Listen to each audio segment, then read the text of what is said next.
पूर्व रेल मंत्री होने के नाते ये मेरा कर्तव्य बनता है कि उड़ीसा में हुई रेल दुर्घटना के प्रति मैं आपको संबोधित करूं। इस बीच हमारे लीडर ऑफ अपोजिशन हमारे अधीर रंजन चौधरी जी, पूर्व रेल मंत्री, रेल राज्य मंत्री, वो भी रहे हैं। उन्होंने स्पॉट पे विजिट किया था और हमारे उड़ीसा के in charge doctor चैला Kumar ji visit किए थे। प्रदेश अध्यक्ष शरद पटनायक जी विजिट किए थे और सारा रिपोर्ट एआईसीसी को उनका मिला है। और आज हमारे आदरणीय कांग्रेस अध्यक्ष श्री मल्लिकार्जुन खड़गे जी ने प्रधानमंत्री जी को पत्र लिखा है। ऐसी रेल दुर्घटना विगत दिनों में कभी नहीं हुआ। इतना भारी संख्या में लोगों की मृत्यु। ऑफिशियली सरकार कह रही है कि 275 डेथ हुआ है, लेकिन अभी भी सैकड़ों लोग मिसिंग हैं। लोग अपने रिश्तेदारों को ढूंढ रहे हैं, वो मिल नहीं रहे हैं। उनकी डेड बॉडी कहाँ रखा गया है या नहीं, या जमीन के नीचे धंसा हुआ है, उस पर सरकार कुछ कह नहीं रहा है। 1000 से ज्यादा लोग सीरियसली घायल हुए हैं और इस सब का दिलों को दर्द दिया है। हर मुख्यमंत्री इस पर अपना बात रखे हैं। पूरा देश इस पर अपना कंसर्न जाहिर किया है आप लोगों के माध्यम से। कई लोग, हजारों लोग अपना ट्रेन टिकट कैंसिल किए हैं इस दुर्घटना के बाद कि ट्रेन में जर्नी सेफ नहीं है। और आज डिबेट चल रहा है ट्रेन की सेफ्टी और सिक्योरिटी के बारे में और ट्रेन चलाचल के बारे में। पहले संसद में डिबेट हुआ करता था, आज संसद में डिबेट नहीं हो रहा है। हमारे कांग्रेस अध्यक्ष जी ने साफ तौर पे अपना चिट्ठी में कई महत्वपूर्ण बातों पर भारत सरकार का ध्यान आकर्षित किया है। उसमें एक लगभग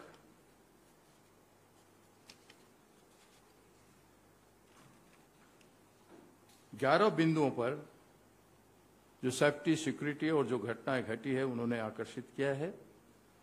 उसमें एक बहुत बड़ा महत्वपूर्ण बात है जो 8 नंबर में है,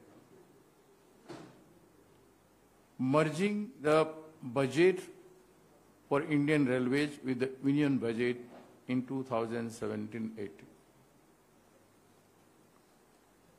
मैं 3 बार संसद में रहा हूं और रेलवे बजट में अपने पिछड़े इलाका को रेल लेने के लिए मैं हमेशा पार्टिसिपेट किया, रेल मंत्री होने से पहले भी और उसके बाद। और हमने देखा है संसद में कि हर कोई एमपी जिसको पहले कभी बोला भी नहीं है, पार्लियामेंट में मुंह भी खोला नहीं है, वो रेलवे के ऊपर अपने इलाके के लिए जरूर बोलना चाहता है। यहां पर बहुत सारे सीनियर जर्नलिस्ट भी हैं जिनको मैं हाउस में देखा है संसद को कवर करते हुए कि किस तरह से ध्यान रेल बजट के प्रति, किस तरह से पूरा ध्यान संसद के सदस्य दिया करते थे। और संसद में उसी दौरान, चर्चा के दौरान 2 दिन 3 दिन चला करता था और सारे सेफ्टी, सिक्योरिटी, सारे चीजों पर विशद चर्चा होता था। लगातार बहस हुआ करता था घंटों भर और उसमें मंत्री को जवाब देना पड़ता था, रिप्लाई करते थे। इसमें से बहुत सारे करेक्शन रेल मिनिस्ट्री अपने आप को करेक्शन करता था। रेल मंत्रालय क्या कर रहा है, क्योंकि ये जनता का, करोड़ों लोगों का रोज का जाने आने से संबंध है, जीवन से संबंध है, इनकी न्यूनतम सुविधा से संबंध है। इसलिए सारा देश के लोग रेल बजट जब चलता है तो टीवी के सामने बैठे रहते, लेकिन आज वो मिसिंग है। आज वो जनता रेल बजट में वो उत्साह नहीं प्रदान कर पा रही है, योगदान नहीं कर पा रही है। संसद के हर संसद सदस्य बोल नहीं पा रहे। ये कितना बड़ा एब्सेंट देखिए।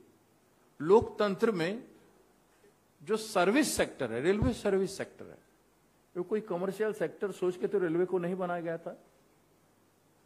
सड़क हुआ, रेल हुआ, बिजली हुआ, ये तो जनता को सुविधा उपलब्ध कराने के लिए, आवागमन को सहज कराने के लिए, एक ओर से दूसरे ओर तक जाने के लिए, काम के लिए हो या जरूरत के लिए हो, और जिससे समृद्धि होता है मैन पावर का मोबिलाइजेशन से। ये सारे जो महत्वपूर्ण अटैचमेंट किया जा रहा था रेलवे को भारत सरकार की तरफ से, हमारे कांग्रेस सब्सिक्वेंट सरकार से, यहां तक कि वाजपेयी जी के समय भी उसी थ्रस्ट को कंटिन्यू किया जा रहा था। लेकिन क्या हुआ? क्यों अपने प्लानिंग कमीशन को नीति आयोग में बदल डाला? हर रेलवे प्रोजेक्ट को प्लानिंग कमीशन क्लियर करता है। मैं 5 साल तक अपने रेलवे बजट जो मेरे कॉन्स्टिट्यूंसी हुए जाता है उसको मैं क्लियर करने के लिए मैं प्लानिंग कमीशन रेलवे का एज ए संसद सदस्य दौड़ता रहा रेल मंत्री होने से पहले। इतना टेक्निकलिटी, इतना रिक्वायरमेंट, ये सारा चीजें मांगा जाता है, उसे हटा के आपने नीति आयोग किया। और रेलवे जो स्वतंत्र था और बजट स्वतंत्र हिसाब से होता था, उसको अपने जनरल बजट में, यूनियन बजट में ले आया। तो उसका सर्विस का महत्व जो अटैच था रेलवे के साथ और जनता के साथ, लोगों का सेफ्टी सिक्योरिटी के साथ, उस समय ही आपने उसको खत्म कर दिया। यह आपका प्रगतिशील सोच तो नहीं था, यह आपका विकासशील सोच तो नहीं था। जितना इंटीग्रेटेड इंटेंसिव डेवलपमेंट जितना हो सके सर्विस सेक्टर में, उतना ही सेफ्टी और सिक्योरिटी मेंटेन हो पाएगा और जनता को सुविधा मिल पाएगा। इतना 70 साल का जो स्ट्रक्चर था, इतने बड़े बड़े विद्वान लोग रेल मंत्री हुआ करते थे,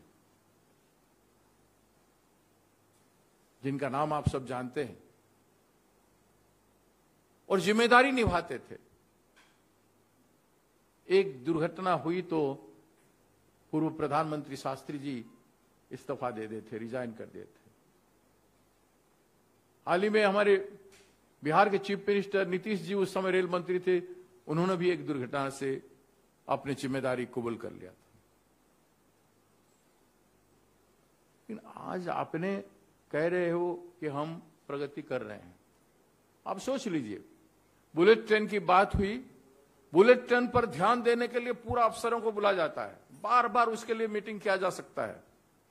वंदे भारत एक्सप्रेस अच्छा है, अब जितना एक्सप्रेस चला सकते हो चलाओ, लेकिन वंदे भारत नाम देके आप जल्दी ट्रेन को उद्घाटन करना है करके आपको उस डिवीजन का, उस जोनल का और पूरा रेलवे बोर्ड का ऑफिसर को एंगेज कर देते हो अपना फ्लैग ऑफ टाइम देके। जो टेक्निकल ऑफिसर्स हैं, अब उनका अटेंशन सेफ्टी सिक्योरिटी और जनता, करोड़ों लोगों की जनता जो कर रहे हैं उसे ध्यान को हटा के अपने 2024 टारगेट, वोट की जो टारगेट है उस पर आप चले आते हो और एक के बाद एक ट्रेन उद्घाटन करने जाते हो। लेकिन जनता जो चल रही है, सेफ्टी और सिक्योरिटी को क्यों आपने महत्व नहीं दिया? अगर इक्वल महत्व दिए होते तो आज ये दुर्घटना होने वाली। ये दुर्घटना तो नहीं है, ये एक्सीडेंट है। ये रेल विभाग ने कराया है, ये आपका सिस्टम ने कराया है, आपका गवर्नेंस ने कराया है, भारत सरकार का गवर्नेंस ने कराया है।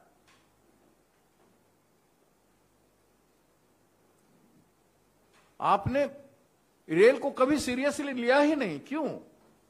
आपकी मनसा क्या था? आप चाहते थे इसको प्राइवेटाइज करें? इतना बड़ा सेक्टर को, आपका षड्यंत्र हर क्षेत्र को प्राइवेटाइज करने का, और आपने रेलवे को शुरू से ही 17-18 में ही आपने शुरू कर दिया कि उसका बजट को यूनियन बजट में जोड़ के आपने उसको लाइट वेट कर दिया रेलवे को। और तब से आज तक देखिए कितना कटौती है आर्थिक बंटन में। आपने 3 लाख लोगों से ज्यादा आज वैकेंट है।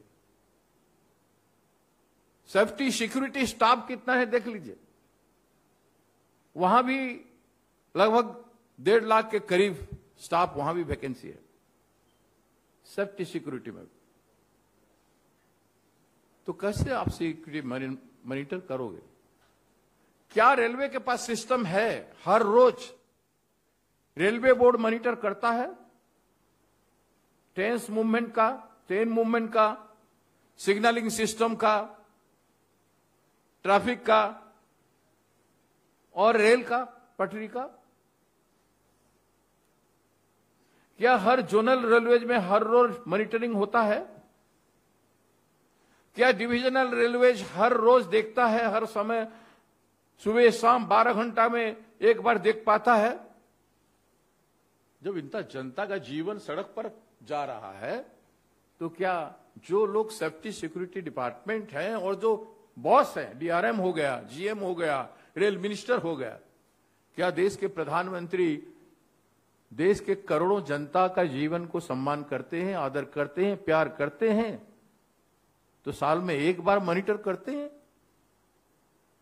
रेलवे सेफ्टी सिक्योरिटी के लिए कभी एक बार प्रधानमंत्री जी 9 साल में मॉनिटर किए हैं और नेसेसरी कार्रवाई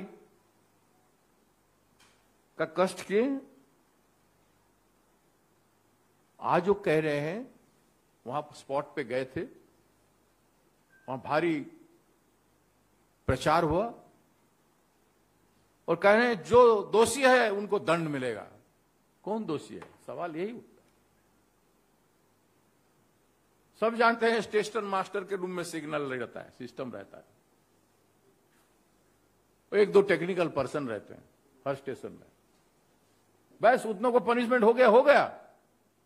उस पर जो बैठा है, हर एक के ऊपर जो बैठे हैं, जिनका काम है सिक्योरिटी और सेफ्टी सिस्टम को चलाना, मॉनिटर करना, रिवाइव करना, रिपेयर करना, रिनोवेट करना, इंस्टॉलेशन करना, न्यू चेंज करना, ये सब काम है कि नहीं है? बता दें ये सब काम नहीं है? कितना साल से वो सिस्टम चलता रहा है, कौन देख रहा है? जितना बताएं सिग्नलिंग प्रॉब्लम से बता रहे हैं।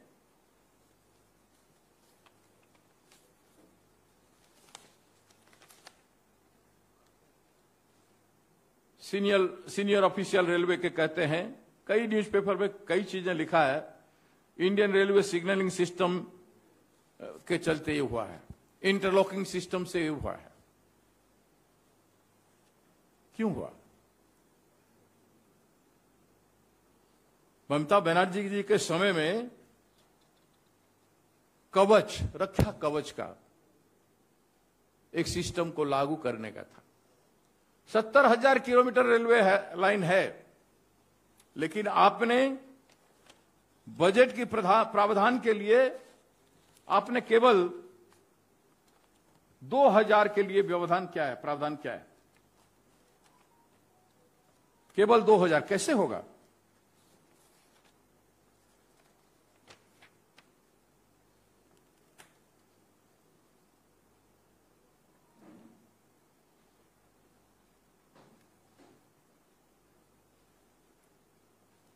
और उसमें भी बजट में आपका एलोकेशन केवल 137 करोड़ रुपया है,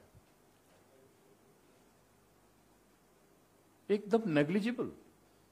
70,000 किलोमीटर रेलवे लाइन में आप इस तरह से करोगे तो 70 साल लग जाएगा। कब देखेंगे रक्षा कवच कब पूरा होगा? उसका भी नाम हटा के रक्षा कवच से खाली कवच किए।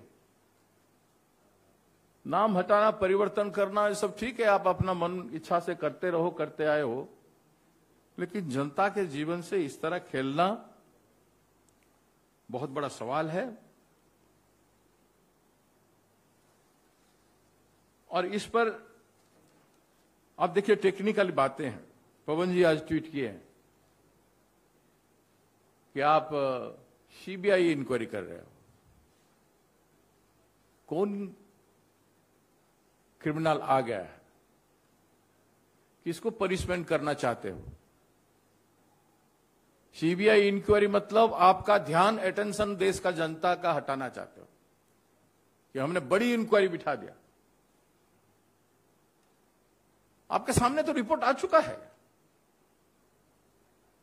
सीएजी का रिपोर्ट पर्याप्त है कि कितने बार इस देश में 2017 से लेकर आज तक कितना एक्सीडेंट हो चुका है। उस पर भी आपका ध्यान नहीं गया है। ना रेल मंत्री का गया है, ना प्रधानमंत्री जी का गया है। आज ओडिशा में बरगढ़ में एक डिरेलमेंट हुआ है। आज बरगढ़ में, अभी ओडिशा का बालेश्वर में हुआ था, आज बरगढ़ में हुआ है।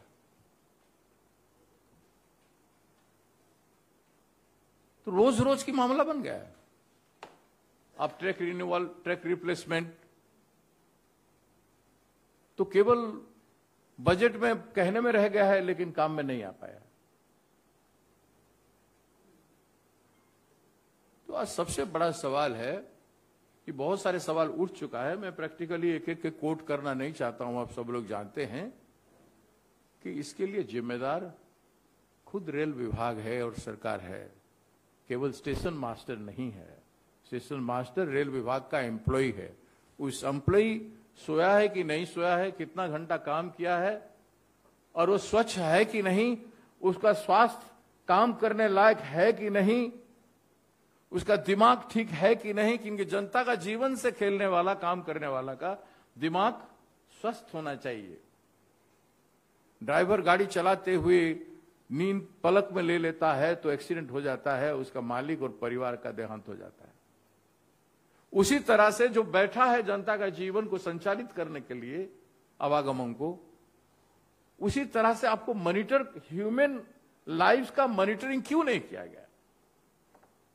आपने सस्ते में स्लोगन दे दिया कि हम दंड दे देंगे। आपको दंड कौन देगा? आप खुद जिम्मेदार हैं। यह बहुत बड़ा सवाल है। देश की जनता इस बात को देख रही है। हम आशा करते हैं कि देश की जनता के सामने जो सवाल हैं उसका जवाब आने वाले दिनों में सरकार को देना चाहिए। रेल मंत्री, ट्रेन चल गया, इतने लोग मरे हैं, सब अभी तक उठाया नहीं गया, और टीवी कैमरा में आ गए देशभक्ति दिखाने, भारत माता की जय, वंदे मातरम। अगर ऐसा ही देशभक्ति है तो आम लोगों के जीवन के साथ क्यों खिलवाड़ कर रहे हो? इनको सुरक्षा के लिए आप क्यों नहीं अपना सब कुछ देते हो? तो आपको देश सलाम करता। इतना बड़ा क्रिमिनल एक्ट करोगे, आप गुनाह करोगे, जनता के जीवन के साथ खेलोगे, फिर आप देशभक्ति का नारा देकर खिसक जाना चाहोगे। क्रिमिनल तो आप हैं। जी, I will come, just a minute. तो आज ये सारे बातें आपके सामने है, और इस बारे में मुझे आप कुछ पूछना चाहते हो तो आप पूछ सकते हैं।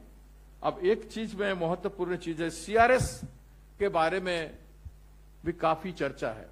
कई दिनों से सीआरएस के ऊपर, सीआरएस एम्प्लॉय होते हैं, रेलवे विभाग के कर्मचारी जरूर होते हैं, लेकिन वो सिविल एविएशन के अंडर में रहते हैं, और दोनों विभाग के दबाव उनके ऊपर रहता है। वो फ्रीली अपना इन्वेस्टिगेशन और अपना काम कर नहीं पाते हैं, ना ही उनके पास पर्याप्त स्टाफ है। इतना बड़ा इंस्टीट्यूशन है सीआरएस का, रेलवे सेफ्टी कमिश्नर का, उसको इग्नोर करके रखा गया है। स्टैंडिंग कमेटी पार्लियामेंट का भी डिमांड रखा है कि उस पर स्वतंत्र ताकत उसको दिया जाए, ऑटोनोमस किया जाए, और दोनों विभाग के कब्जा से उसको हटाया जाए और उसका फंक्शनिंग को बढ़ाया जाए। ये एक महत्वपूर्ण चीज है। सेफ्टी सिक्योरिटी से संबंध में जितना भी हमारे अध्यक्ष जी लिखे हैं, कांग्रेस प्रेसिडेंट लिखे हैं, खड़गे जी, आदरणीय खड़गे जी, उसका भारत सरकार तुरंत काम करने का प्रयास करें। और हम पहले ही सबके दर्द में शामिल हो चुके हैं, हमारे सभी नेता, आदरणीय श्रीमती सोनिया गांधी जी, श्री राहुल गांधी जी, प्रियंका गांधी जी और हमारे सभी वरिष्ठ नेता इस दुखद समय पर जनता के साथ अपना साथ हैं, ये हम लोग पहले से ही हम लोग कह चुके हैं।